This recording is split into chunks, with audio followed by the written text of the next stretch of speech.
On May 17, 1929, years before tax evasion took down America's most notorious gangster, Al Capone, he had been sentenced a full year for carrying a concealed weapon. It was revealed through various credible sources that his time in Philadelphia's Eastern State Penitentiary allowed him comforts not typically granted to inmates. In his prison cell, he had reading lamps, elegant writing desks, a Victrola record player with the Waltzes collection, art pieces on the walls, Oriental rugs, and on top of it all, it was situated in the Park Avenue block of the prison, which is dedicated for special inmates who can afford to give heavy handouts. This cell is now restored and recreated in the museum for the world to see what prison was like for mob bosses. Following in his footsteps are cartel bosses like Pablo Escobar, Ivan Hernandez, and Joaquin El Chapo Guzman, who went on to serving their sentences in suites. In this video, we're taking you through how cartel bosses are treated in prison. After a raid in 2014, the police uncovered secret luxury cells with strip bars, sex dolls, a jacuzzi, and methamphetamines. According to the report, there were 20 air-conditioned villas and a total of 1.4 million pesos, or $31,000 in cash that was recovered. The infamous drug lord Pablo Escobar famously said that he would prefer a tomb in Colombia than a jail in the United States. That is why back in the 90s, when the cartel boss struck a deal with the Colombian authorities, he chose which prison he'd stay in. In fact, let me rephrase that. He chose an area high above a valley in the cool mountains for his self-designed prison, which occupied 3 hectares of land. Also, the agreement allowed him to choose his guards, stay close to his family, and the location allowed him a direct sightline to his family's home. The purpose of this deal was not just to dodge any attempted assassinations, but also to avoid getting extradited to the United States. Escobar's compound had many names. Officially, it was La Catedral, but unofficially, it was called Club Median, Hotel Escobar, and even Resort. Here's what Escobar's La Catedral had: a bathroom with a jacuzzi, a bedroom that had a circular rotating bed, a soccer field, a discotheque, a dollhouse for his daughter, a waterfall in the backyard. He even had phones, radio transmitters, and a fax machine, which allowed him to continue his business, which at the time was peaking at $60 million a day. Instead of visiting hours or visiting days, like regular prisons have, Escobar's family visited him 3 to 4 times a week, as did his friends. He hosted drug and booze-fueled parties, but with regularities, like an ordinary prison would. This was Pablo Escobar's prison in the 90s. Instead of a self-designed prison, let's move towards an actual prison. The self-designed part comes later. We have the Topo Chico prison in Monterrey, Mexico, which had many drug lords and rival gangs sharing cells, one of which was the notorious leader of the Zetas cartel, Ivan Hernandez. In February 2016, a brawl between rival drug cartels erupted, causing a riot, which led to 49 deaths. Officials were deployed to put an end to the uncontrollable riot, but the officials found something more despicable. In the cell of Zetas' leader, there was a king-sized bed, a flat-screen television, and a luxury sauna. The chief prosecutor even reported that a lady was with him. On top of that, state officials uncovered some 280 food and grocery stands, mini fridges, and even aquariums. There were murals and shrines to the death saint.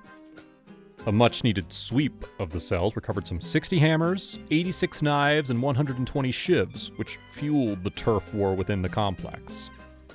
After this bloodshed, the government transferred 233 of the prisoners to other jails, including the 2 Zetas leaders. Honestly, we're still processing the fact that there was a lady in the Zetas leader's cell. No luxury left behind, right?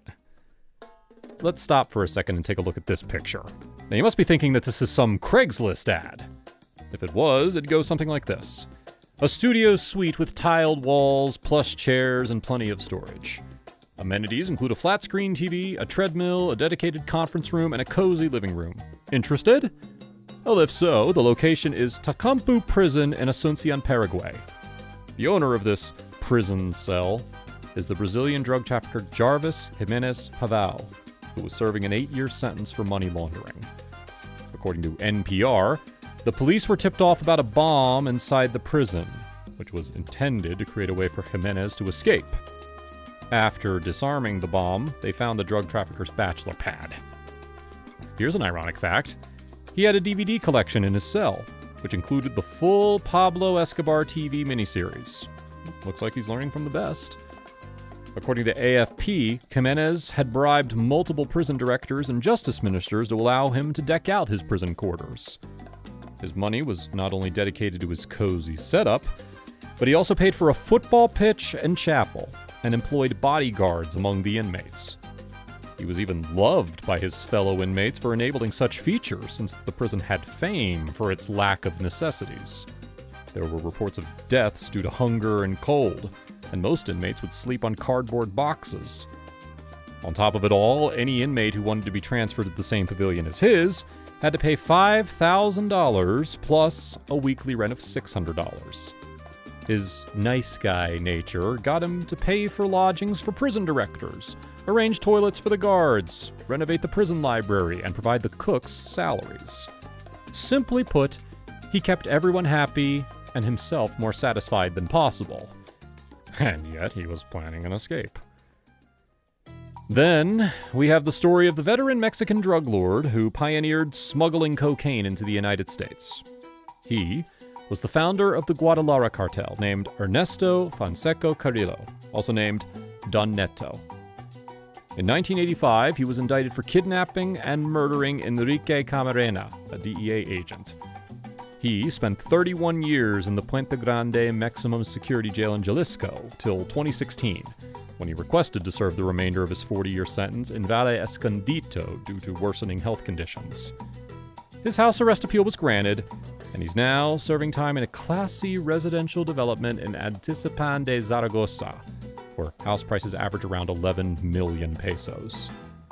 His new prison is within a gated community that has 24-hour security, and he's forced to wear an electronic bracelet, as if he's going to run away from the luxury cell. His house borders the capital and was entrusted to the care of his wife. In 2017, he was released on probation, but his partner, Rafael Caro Quintero, was a bigger target. Let's understand why that is. Whether the cell is as luxurious as this, or this, the prisoners still find a compulsive need to escape. One fine example of this is El Chapo, who escaped twice from maximum security prisons in Mexico. Here's how he did it. Back in 1993, Guzman was indicted for trafficking over 440,000 pounds of cocaine and maintaining power over his sprawling Sinaloa cartel through murder, kidnapping, and torture. But in 2001, he bribed the prison guards and purportedly hid in a laundry cart, which was escorted unguarded through the wide-open electronic doors to the inner parking lot. El Chapo leapt into the trunk of a Chevrolet Monte Carlo, which drove him to freedom. The driver El Chito was paid to do so. That was an easy way out for him, but now his status as a fugitive resulted in an $8.8 million reward on his head from Mexico and the USA. 13 years after his escape, he was arrested in Mexico again. Now, he resides in cell number 20 in the Almoloya prison for at least 17 months, which was enough time for him to plot his next escape. The cell of the rich and powerful Sinaloa cartel boss lies at the end of the special treatments unit of the prison. To make his 17 months comfortable, Guzman had a compact flat-screen TV, peanuts and corn tortillas, and containers for stomachache medicine. After that, he discovered a purpose-built hole in the floor of his shower that led to a long tunnel. And yes, the tunnel was built by his loyal henchmen beforehand to smoothen his weekend bust out. You'd think that the prison guards would be more cautious about his escape plans given his history, but Guzman planned it so perfectly that even the closed-circuit camera facing his room had a blind spot through which Guzman escaped. According to some reports, Guzman paced in his cell, looked down at the shower floor a couple of times, switched shoes, and crouched down behind a wall before vanishing. At the time, the authorities suspected that he got inside help, which is why 22 prison officials were held in for questioning. His path to freedom led him inside a house built on a property surrounded by fields on a hill. He then used a motorcycle rigged on a rail system to speed through the tunnel. A final ladder, with a short 3-meter climb, led Guzman out of the tunnel, and he was back on the streets. In January 2016, he was captured in Los Mochis, Mexico, and is now sentenced for life to an unescapable prison in Florence, Colorado, the administrative maximum U.S. penitentiary. We'd love to hear your feelings towards the cartel boss's use of prison space in the comments below. Thanks for watching.